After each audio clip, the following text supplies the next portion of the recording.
Como viver à luz da proximidade do fim? De que maneira nós devemos viver, tendo em vista que o fim está próximo? É isso que diz Pedro, é isso que diz Paulo em Romanos 3,11, é isso que diz Tiago, capítulo 5, versículo 8, é isso que diz João, 1 João 3,12, o fim está próximo. E como nós, como servos de Deus que aguardamos esse dia, devemos viver e devemos nos comportar. 1 Pedro, capítulo 4, a partir do versículo número 7. Você que nos visita, seja bem-vindo. Como já disse o nosso irmão presbítero César, grande parte da igreja está, uns em viagem, outros no acampamento, e assim a nossa igreja hoje está desfalcada desses queridos e amados irmãos. Pastor Jamar, que está no acampamento, com alguns outros líderes da igreja, membros da igreja, alguns outros líderes estão lá na Consciência Cristã, em Campina Grande, outros viajaram com a família. Graças a Deus por isso, louvado seja o nome do Senhor. Quem encontrou, diga amém. 1 Pedro, capítulo 4, a partir do versículo 7.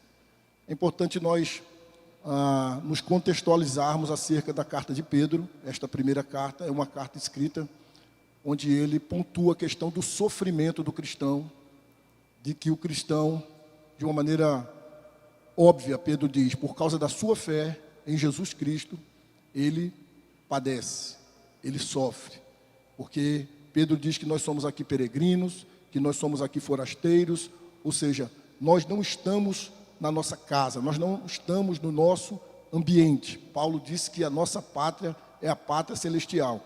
Então, aqui, nesta terra, nesse mundo onde jaz o maligno, o cristão fiel, o cristão que procura seguir as Escrituras com fidelidade, ele necessariamente, não extraordinariamente, mas de maneira ordinária, ele vai passar por provações, tribulações, sofrimentos, injustiças. Esta é a temática de toda a carta de Pedro, desde o primeiro capítulo até o capítulo 5, quando ele termina dizendo que o diabo anda ao nosso derredor, procurando a quem possa destruir. É o que ele diz lá no capítulo 5, versículo 8. Que o diabo, nosso adversário, nosso inimigo, anda ao redor procurando a quem possa destruir. Então a temática de Pedro é essa. E a partir do versículo 7 ele traz alguns conselhos de como, à luz da proximidade do fim, como nós devemos nos comportar. Então nós vamos trabalhar aqui, 1 Pedro 4, a partir do versículo 7. Eu ainda peço mais uma oração. Senhor, quero em nome de Jesus, mais uma vez, em oração, pedir a Tua bênção para nós, de maneira que essa palavra do Senhor, ela alcance guarida no nosso coração. E que o Senhor me conceda, Pai, graça e poder no Espírito Santo, para com temor e tremor, trazer a Tua palavra, com clareza, Pai. E que o Teu Espírito a aplique na nossa vida, de acordo com o Teu propósito, tanto no aspecto coletivo, quanto no aspecto individual.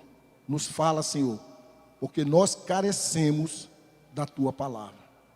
Ó Espírito Santo, me entrego nas Tuas mãos e conto com o Teu poder, em o nome de Jesus. Amém. Vamos ler juntos, versículo número 7, todos juntos. Ora, o fim de todas as coisas está próximo.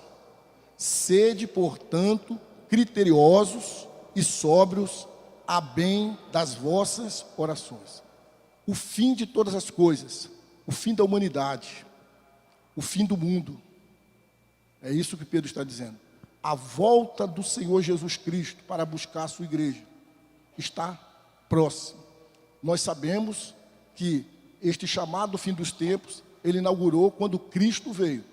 Então, desde que quando Cristo veio pela primeira vez, foi inaugurado o chamado fim dos tempos.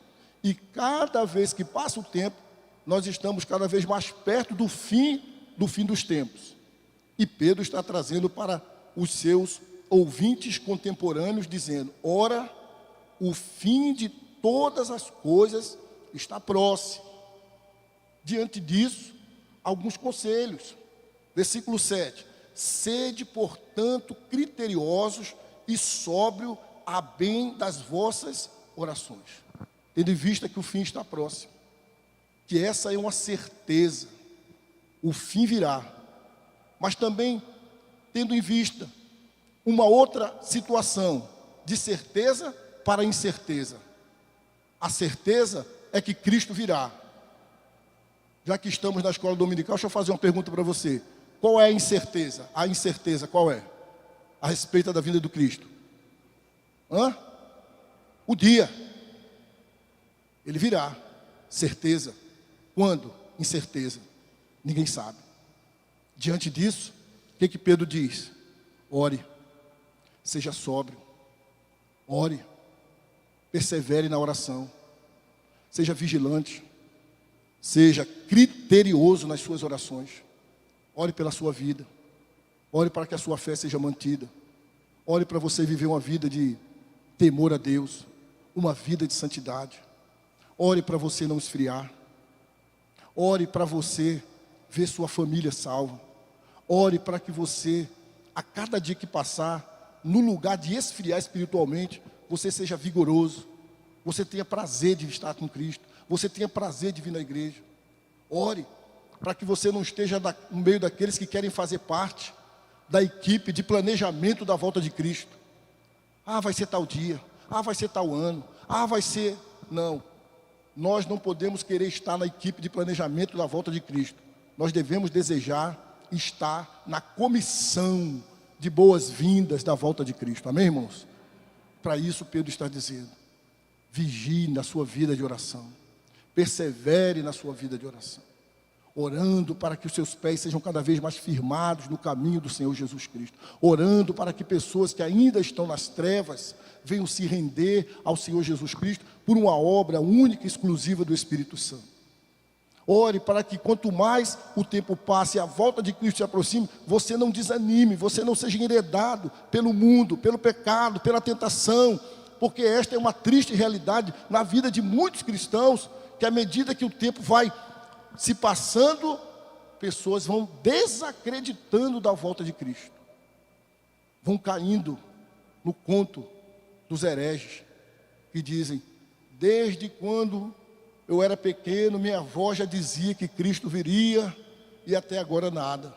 E isso, de alguma maneira, vai trazendo esfriamento no coração de muitas pessoas. A minha pergunta é, não responda, responda só no seu coração. Como tem andado a sua vida de oração? Quanto tempo você tem investido em oração na sua vida? Como você tem zelado pela sua prática de oração como um crente, como um filho de Deus, como uma filha de Deus, como uma pessoa que crê que Deus é soberano, e soberano que Ele é, Ele escolheu o caminho da oração para agir. É interessante como as pessoas se equivocam. Não, Deus é soberano, Deus sabe. Deus sabe. E nessa de Deus sabe, ela não ora. Ela não apresenta. Então Deus sabe. Deus sabe. Mas Deus escolheu o caminho da oração para agir na vida do seu povo. Então o primeiro conselho de Pedro é, à luz da proximidade do fim, ore. Ore. Ore. Ore. Seja criterioso. Seja sóbrio. Não desperdice o teu tempo com banalidade, com futilidades. Quando eu estava vindo para cá, eu fiquei pensando, quanto tempo eu perdi ontem com futilidade. Fiquei fazendo as contas. Porque eu faço essas contas, sabe? Todo dia eu fico pensando, como é que foi meu dia hoje? Eu fiz visita, eu atendi alguém, eu preguei em algum lugar, eu assisti televisão, quanto tempo? Né? E eu faço essas contas para ver se o dia foi produtivo, se o dia foi frutífero, se aquele dia que Deus me deu, eu fiz valer a pena. Aí ontem agora eu estava pensando, eu acho que eu desperdicei 2 horas, não sei. Assisti um filme ontem, o filme foi bom, mas a gente lá em casa tem o hábito de procurar não assistir essas coisas de sábado para domingo. A gente prefere mais uma pregação, hinos e tal. Mas eu disse, tá, eu e a esposa aqui, bora assistir um filme. Assistimos um filme. O filme foi bom. Mas hoje eu estava pensando, talvez eu pudesse ter usado melhor aquelas 2 horas do filme. Foi bom pela companhia, foi bom porque a gente estava junto, O filme não valeu muita coisa, não. Mas a pergunta é, no nosso dia a dia, como nós temos aproveitado a nossa vida de oração? Uma coisa triste que eu soube ontem, uma estimativa de 30% de pessoas que estão no carnaval já estiveram no meio evangélico. Já pensou um negócio desse? Quem conhece alguém que já esteve no meio evangélico, mas que hoje, você tem certeza ela está no carnaval? Levanta a mão. Olha aí. Olha aí. Confirmando a estimativa que eu ouvi ontem de Hernandes Dias Lopes. Hernandes Dias Lopes não é homem de brincadeira, não. Uma estimativa de 30% de pessoas que já estiveram no meio evangélico, hoje estão nesse carnaval.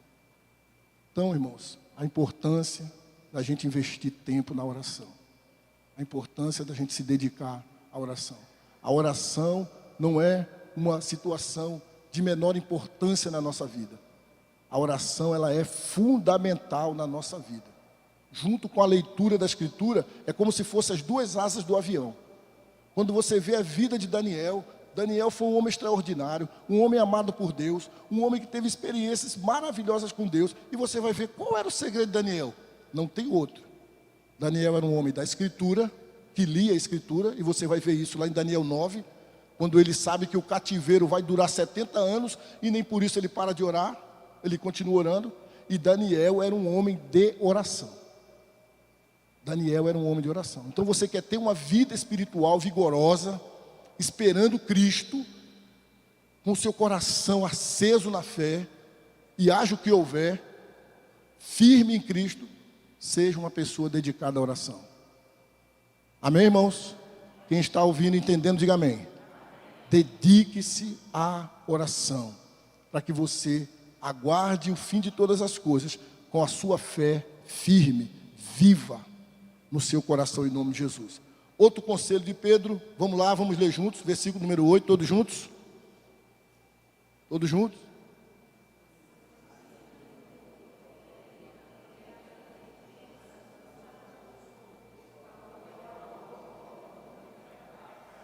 Acima de tudo, e aqui, está dizendo assim, tende amor intenso uns para com os outros. À luz da proximidade do fim, primeiro, tenha uma vida de oração vigorosa, eficaz, mas ame. Seja uma pessoa que dedique amor, seja uma pessoa que abrace, seja uma pessoa que perdoe, seja uma pessoa tolerante, seja uma pessoa que ajude. Quando ele diz aqui, amor intenso, a ideia aqui é como se você estivesse esticando o lençol ou o cobertor para você cobrir aquela pessoa. Aquela pessoa, por exemplo, que está com os pés de fora e está com os seus pés levando frieza, e aquele cobertor, você então estica. Ele está dizendo, esse amor tem que ser intenso, é o amor que abraça, é o amor que tolera. Não tem nada a ver aqui de cobrir o pecado da pessoa no aspecto de esconder. Não tem nada a ver aqui de cobrir o pecado da pessoa no aspecto de ser conivente com o erro. Pelo contrário, é o amor que ajuda, que ama, sem que aquela situação daquela pessoa se transforme em uma fofoca. Quantas pessoas estão precisando de ajuda, mas ela não consegue abrir o seu coração, porque ela teme que ao abrir o seu coração e contar, por exemplo, o seu pecado, a sua falha, aquilo se transforme em uma fofoca. E Pedro está dizendo, ame, seja tolerante, acima de tudo, porém, tem de amor intenso uns para com os outros, porque o amor cobre multidão de pecados. E a gente sabe, à luz da Escritura, que cobrir multidão de pecado, eu quero ser bem claro aqui, irmão, não é esconder o pecado do outro, não é ser conivente com o pecado do outro, pelo contrário, é corrigir aquela pessoa que está em falta, que está em pecado, mas corrigir amando, corrigir em amor, ser uma pessoa que ame de maneira que o outro sinta paz e sinta segurança em abrir o coração com você. A Bíblia diz que no final dos tempos, o amor de muitos vai o quê?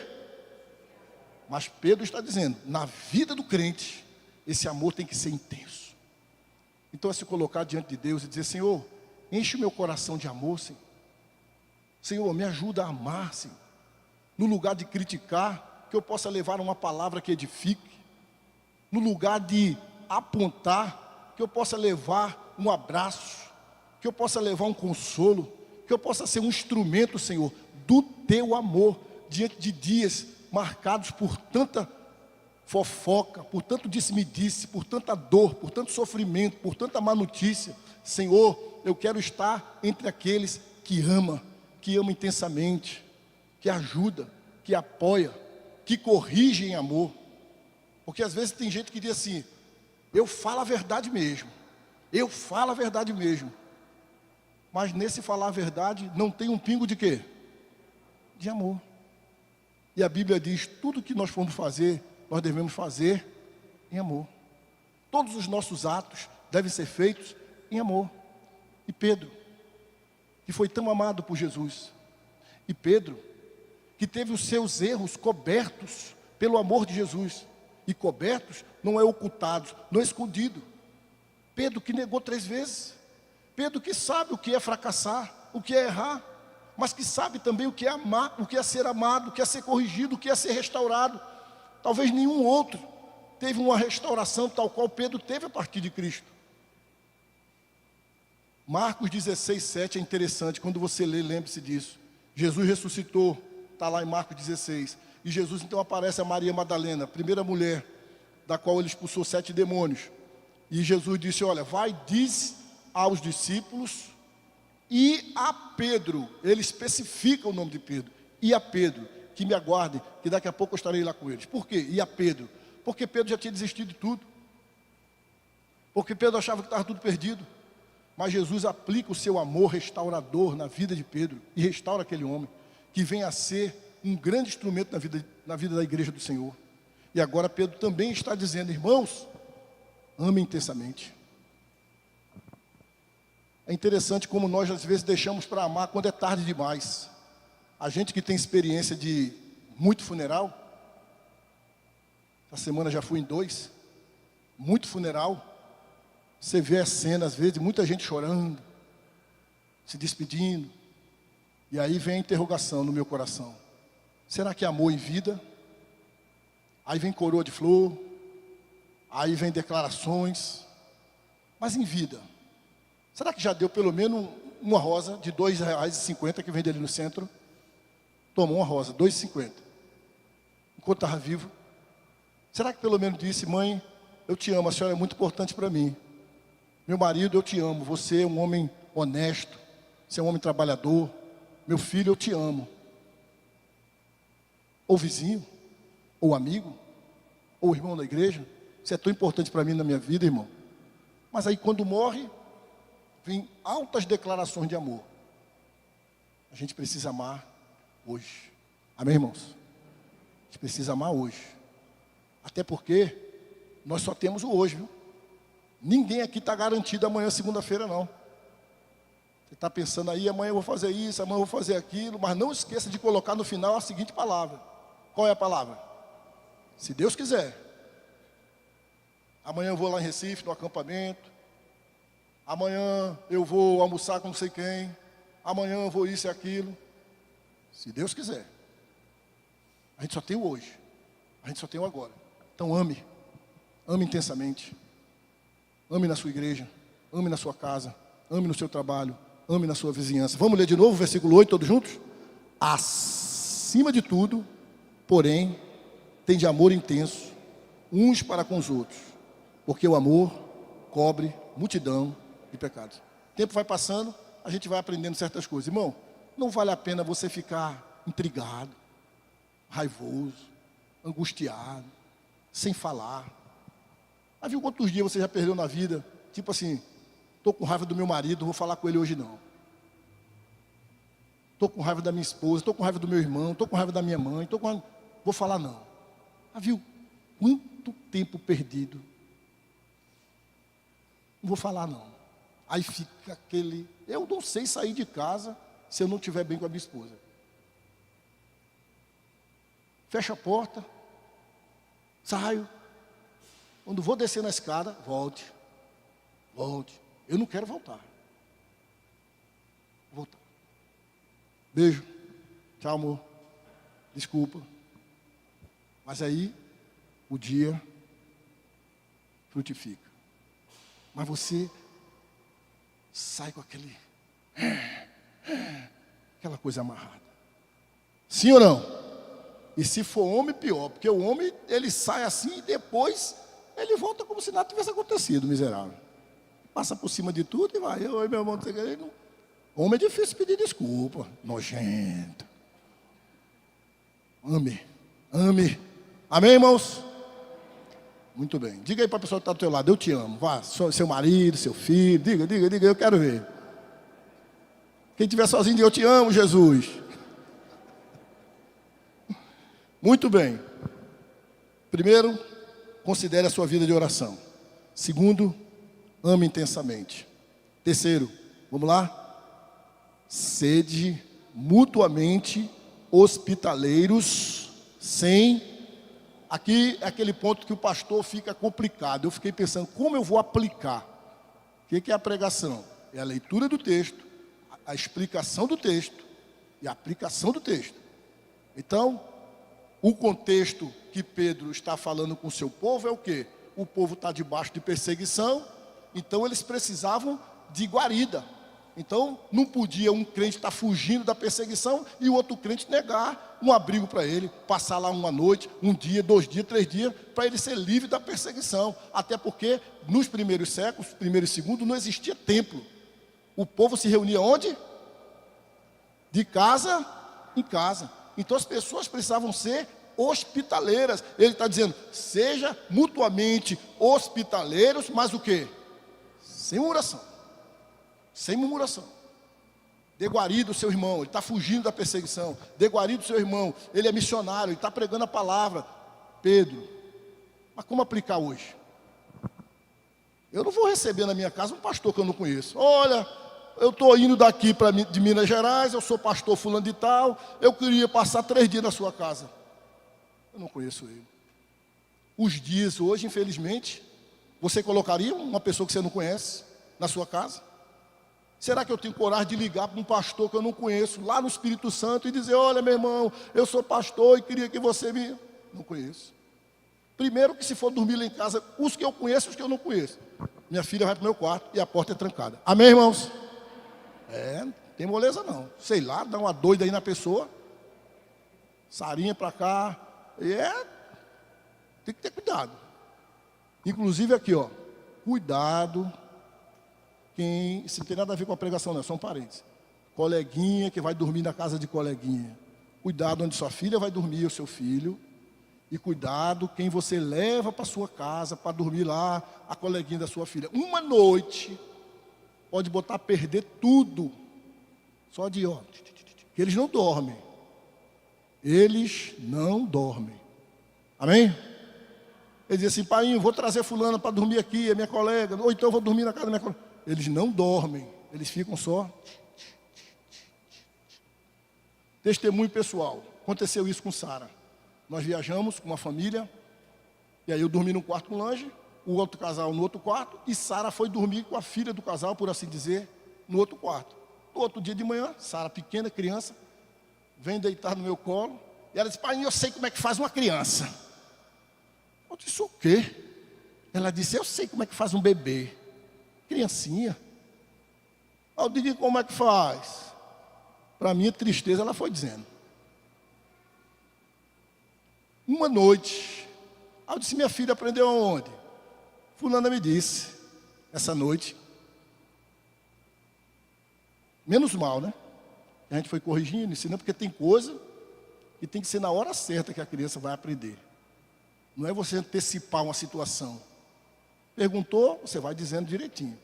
No caso de Sara, essa situação foi antecipada por uma noite e estava eu no quarto, minha esposa, eu e minha esposa, outro casal no outro quarto e ela e a pessoa no outro quarto.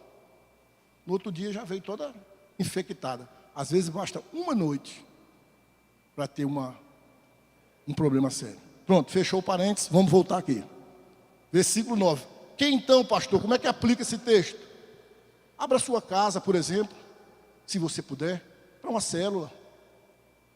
Abra sua casa, por exemplo, se você puder, para receber um casal, para um aconselhamento. Abra sua casa, por exemplo, para uma pessoa, uma família, que que está aflita, precisando de oração. E você pode dizer: fulano, fala em casa hoje, vamos orar. A gente vai servir um lanche e a gente ora. Abra a sua casa sem murmuração. Abra a sua casa com prazer, dentro do nosso contexto, para gente que você conhece. O pastor disse que eu tenho que ser hospitaleiro, então bateu lá na minha casa, eu abro. Vai ter problema. Pode ser um bandido, pode ser um sequestrador, pode ser um malfeitor, travestido de crente, travestido de pastor, com Bíblia na mão. Tenha cuidado. Então nós temos que fazer toda a leitura do momento para poder aplicar a palavra de Deus sem problema para nós. Quem está entendendo, diga amém. Mas busque ser uma pessoa hospitaleira, com sobriedade, com sabedoria e sem murmuração. Sem murmuração. Existe o dom da hospitalidade. Na nossa igreja tem algumas pessoas que ela tem prazer de receber. E eu digo para essas pessoas que ela completa comigo, porque eu tenho o dom de ser recebido. Amém, irmãos? Ora, como é que a pessoa vai ter o dom de receber se não tiver quem tem o dom de ser recebido? E eis aqui quem tem o dom de ser recebido, irmãos. Aí, casa certinho. É a mesma coisa. Ninguém pode ter o dom de liberalidade. Eu tenho o dom de ajudar, mas não tem dinheiro para ajudar. Como é que tu tem o dom? Você está entendendo, sim ou não? Só tem o dom da liberalidade. Tem gente que ela ajuda mesmo, investe 10 mil, 5 mil, 50 mil, ela faz isso com prazer. Mas ela tem esse dom, porque ela tem. Como é que você vai ter o dom da liberalidade se você não tem dinheiro? Eu tenho o dom de ajudar. Se eu pudesse. Você não tem não, irmão, porque se você tivesse o dom de ajudar, você tinha o dinheiro para ajudar. Então, você que tem o dom aí da hospitalidade, eu tenho o dom de ser acolhido. Vamos lá. Primeiro, diante da proximidade do fim, tenha uma vida de oração firme. Segundo, ame. Ame o seu próximo, ame sua família, ame o seu vizinho, ame. Terceiro, seja uma pessoa que tenha hospitalidade sem murmuração. Número 4, vamos ler juntos, versículo 10. Servir uns aos outros, cada um.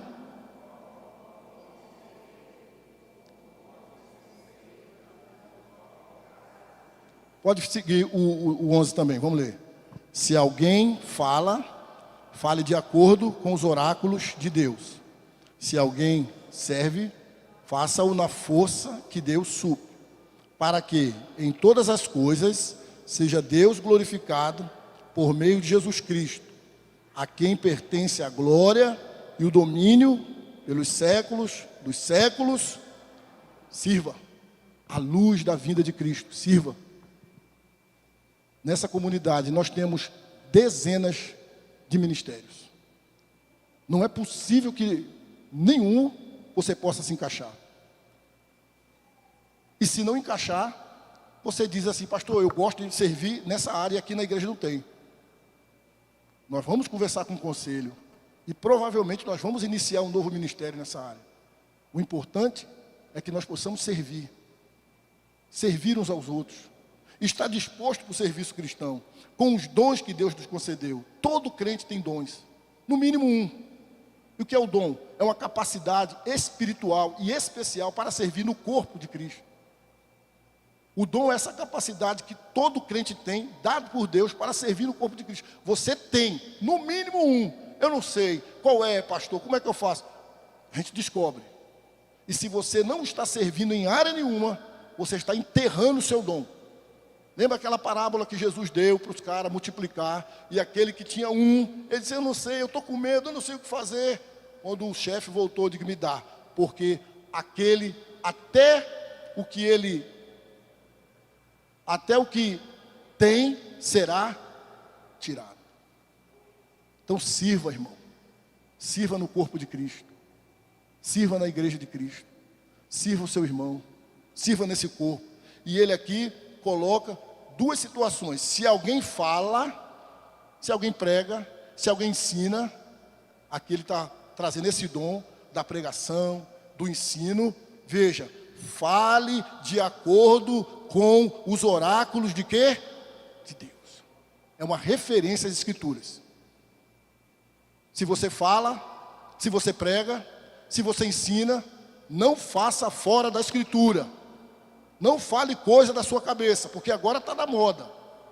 Olha, tem uma palavra para você, irmão. Eu tenho uma palavra para você. E quando ela traz aquela palavra, que ela diz que é da parte de Deus, quando você ouve, não tem nada de Deus ali. Se você quer levar uma palavra da parte de Deus para alguém, meu irmão, chega lá com a Bíblia e leia para ela. Salmo 24, Salmo 91, Jeremias 24. Ou seja, levar a palavra de Deus é levar a Bíblia. Pedro está dizendo, aquele que fala, fale de acordo com os oráculos de Deus, fale na Escritura. E você que está aqui, cuidado das pregações que anda ouvindo. Eu sei que o YouTube é democrático, é para todo mundo, a nossa igreja não é igreja de estar dizendo proibido isso, proibido aquilo. Não. A nossa igreja é de pregar a palavra e pela palavra você segue. Cuidado no que está ouvindo. Cuidado, analise se está em acordo com a Escritura. Porque às vezes a gente fica importando um monte de coisa que não tem nada a ver com a Escritura. Porque é bonito, porque arrepia, porque tem parte da Escritura, Mas uma pregação, um ensino verdadeiro não é ter parte da Escritura, é ter a Escritura de verdade como base, como guia.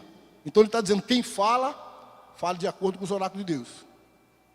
Você ensina, você leciona na escola bíblica, você prega de acordo com os oráculos de Deus. Ah, pastor, eu tenho o dom de falar com as pessoas da parte de Deus. É? Então vá lá na casa da pessoa e fale da Bíblia, viu? Não fale coisa da sua cabeça dizendo assim, o Senhor me disse, eu estou dizendo a você. Sonho, tive um sonho. Teve um sonho, irmão? Ore e guarde para você o seu sonho. Quem sonhar comigo nem vem me dizer, viu? Pastor, sonhei com o senhor. Beleza, pode ficar para você. E às vezes a pessoa diz, pastor, eu sonhei com isso, com isso. E isso? Aí pergunta para mim. E aí, pastor? Sei não. Joga no bicho, se quiser. Não entendo de sonho, não. Entendo da palavra de Deus. Mais ou menos. De sonho, não. Pastor, sonhei com o senhor. Era um sonho assim, o senhor vinha num carro e de repente o carro virou. Oxe, eu quero saber de um sonho desse para quê, meu irmão? Você sonhou e acha que pode acontecer alguma coisa? Ore. Tive esse sonho com o pastor Wallace, Senhor, guarda a vida dele, protege ele, livra a vida dele. Acabou-se, não precisa dizer. Agora eu vou lá, tenho um sonho com o irmão doutor Flávio, eu chego lá, olha doutor Flávio, tive um sonho com o irmão, assim. Estou levando o que para o irmão? O que é que eu estou levando para ele? Preocupação. Se ele não for seguro na Escritura, ele for seguro na Escritura, ele vai. Mas se não, fica, está amarrado, está repreendido. Oxi, o Satanás está irado comigo. Oh meu Deus. Sonho é sonho. Diga comigo, sonho é sonho. Mas não despreze, ore e acabou-se. Amém, irmãos?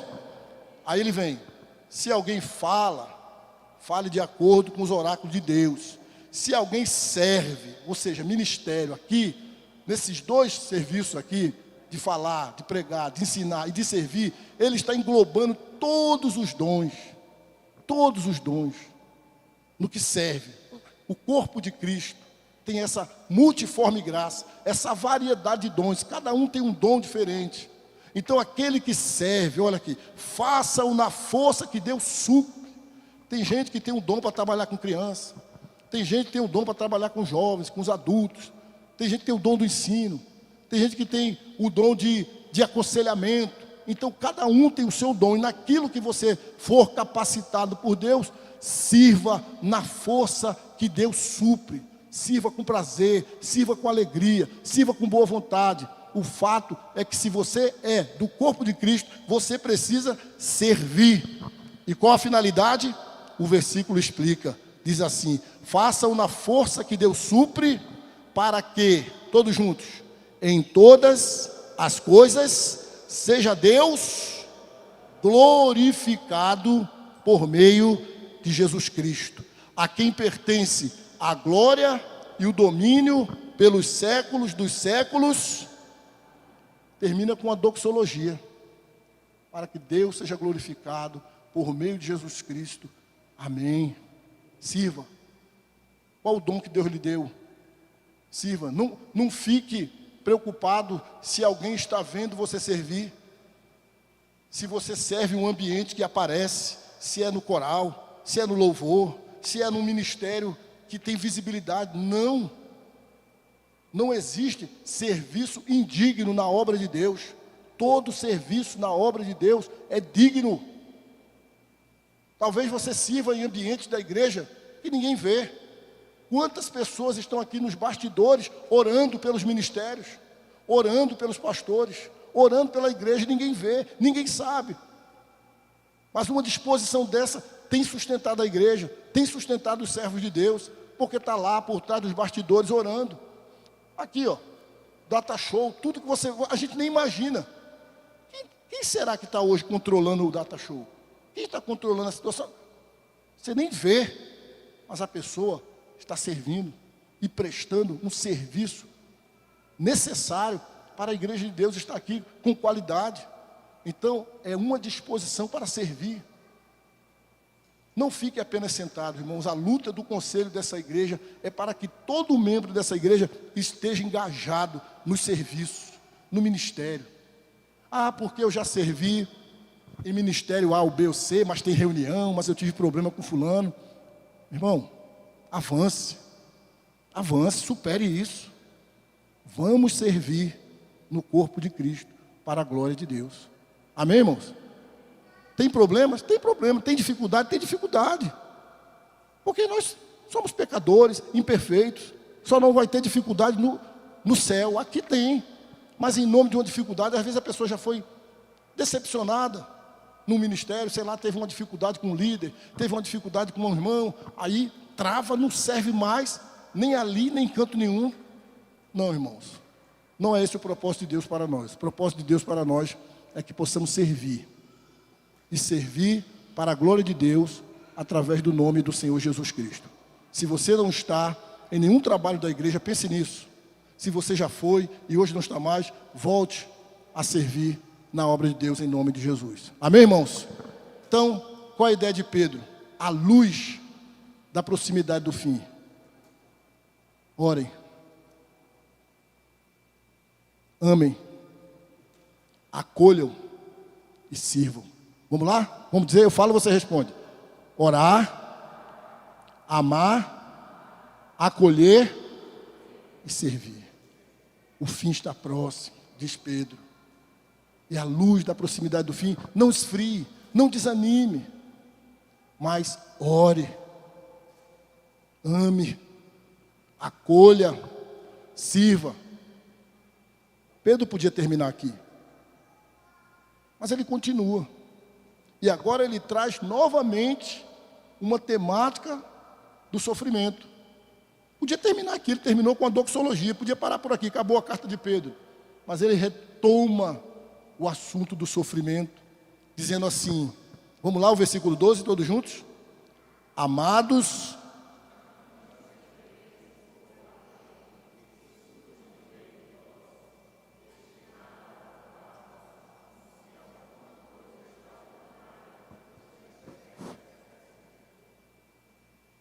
sabe o que ele está dizendo aqui? Não se surpreenda com o sofrimento, a perseguição, calúnia, injúria. Pedro está dizendo, como se fosse algo extraordinário. Sabe o que Pedro está dizendo, irmãos? O sofrimento na vida do cristão não é extraordinário, ele é ordinário. 90% das pessoas que vão na igreja evangélica no Brasil hoje, eles vão para ouvir assim, você não vai sofrer mais. 90% das pessoas que vão na igreja hoje, evangélica do Brasil, é para ouvir assim, você está em Jesus, você não vai sofrer mais. Evangelho falso. A Bíblia diz, você está em Jesus, você vai? Você vai? Todos que querem viver piedosamente em Cristo Jesus, serão perseguidos. No seu trabalho. Simples. Está lá trabalhando, 13 milhões de desempregados, o telefone toca e o seu patrão diz, diga que eu não estou. E agora? Se eu disser que ele está, eu sou demitido, e só Deus sabe quando é que eu vou encontrar outro emprego. Perseguição. Ele está lhe obrigando a mentir. Diga que eu dou. Outro, solteiro e solteira. Vamos namorar? Vamos. Começou o namoro. Crente. Vamos transar? Não, eu não faço isso não. Por quê? Porque a minha fé diz que eu tenho que me guardar para o casamento. Seja eu homem ou mulher, eu tenho que me... Então tá fora, não quero namorar com você não, tchau. Então eu não vou namorar ninguém não? Pode acontecer. Se você quiser manter a sua fé firme, pode acontecer. E se você for firme nos seus princípios cristãos, pode acontecer de você ficar sem namorar ninguém. Porque namoro nesse mundo hoje é sexo. E se não faz, eu não quero, porque tem quem faça, inclusive dentro da igreja. Vamos negociar? Vamos. Vamos vender carro? Vamos. Como é que tu vende? Eu vendo assim. Ó, tu vai dizer que é tanto, mas é tanto, eu pego tanto, fica com tanto. Trapaça. Aí o crente, assim eu não faço não. Tu não faz assim não? Não. Então eu não negocio com você não. Aí o crente pode ficar sem negociar com ninguém. Perseguição. E tem a perseguição radical, que todo dia morre crente lá do outro lado do mundo, com o pescoço degolado, com bomba que explode. Hoje tem crente morrendo lá, por causa de Cristo, por causa da sua fé em Cristo. E Pedro está dizendo para eles, não estranhe esse fogo, essa provação que vem, é para purificar, é para ver o verdadeiro valor da sua fé. 1 Pedro, capítulo 6, versículo 7. Essa provação que vem é para passar a peneira e ver quem é que vai ficar mesmo. Então ele está dizendo, não estranhe, amado, esse fogo que surge no meio de vós, destinado ao quê, irmãos? O irmão está olhando para a Bíblia, não? Destinado ao quê? Provar-vos. Como se alguma coisa extraordinária vos estivesse acontecendo. Isso não é extraordinário, não. Jesus disse, no mundo, quem quer vir a mim, nega a si mesmo, toma a sua cruz. Então, a perseguição, o sofrimento, faz parte da vida do verdadeiro crente. Então, quando você tiver aí provação, dificuldade, perseguição, calúnia, injúria, não se desespere. Se entregue a Deus e confie em Deus. 13. Continua ele dizendo. Pelo contrário. Vamos lá? Pelo contrário, o quê?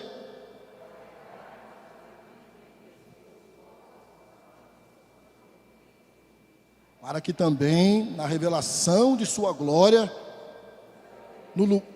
isso. Se alegre. Você está sendo perseguido por causa de Cristo. Você está sendo escanteado lá na faculdade por causa da sua fé em Cristo. Você está sendo desprezado lá no seu trabalho por causa da sua fé em Cristo. Você está sendo às vezes escanteado na sua família por causa de Cristo. Se alegre. Porque os que sofrem por causa de Cristo e com Cristo agora, também vão exultar quando Ele vier em glória.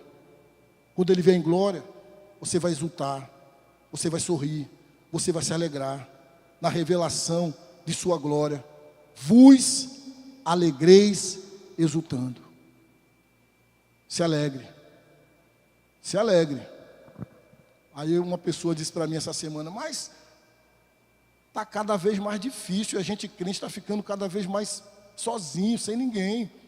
E eu disse, é verdade, a tendência é o crente ficar cada vez mais isolado, desprezado. E a pessoa disse, solteira, e como eu vou casar? E eu, pastor da Consolação, disse, talvez você nem case. Eu sou o pastor da Consolação. Talvez você nem case. E disse mais, é melhor ficar só do que fazer um péssimo casamento. Porque tem gente que parece que vai morrer se não casar, aí casa com uma pessoa de outra fé. Aí vive o inferno em vida. Vive o inferno em vida.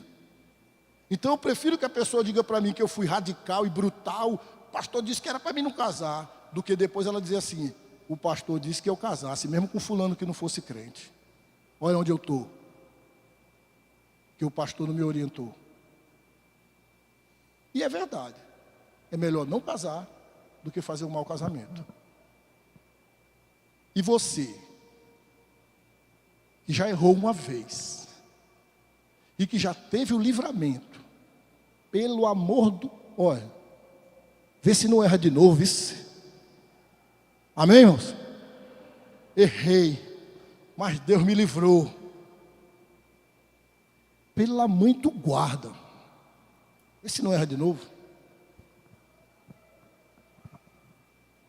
Quem entendeu, diga amém. Vamos lá.